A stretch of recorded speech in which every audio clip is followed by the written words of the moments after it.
अस्सलामुअलैकुम guys, welcome back to my YouTube channel. आज ये मोटरसाइकिल हमारे पास है। इसका जो है ऑयल नहीं चढ़ा रहा था ऊपर। इसकी ऑयल पंप किल्ली जो है वो ख़राब हो गई है, वो देख सकते हैं। ये भी नई लेकर आए हैं, ये भी नई लगाएंगे किल्ली।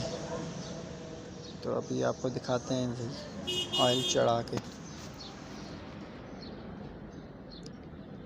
तो अभी इसको जो है फिट करेंगे ऑयल पंप गरारी के साथ नई किल्ली को।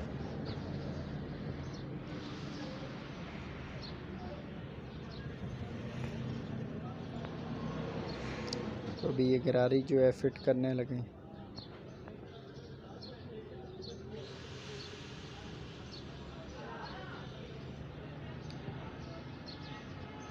तो गाइस हमारी वीडियो एंड तक देखें और लाइक और सब्सक्राइब भी करें।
गाइस ये देखें स्टार्ट कर दिया बाइक, ऑयल अभी सही ज़बरदस्त चढ़ा रहा है।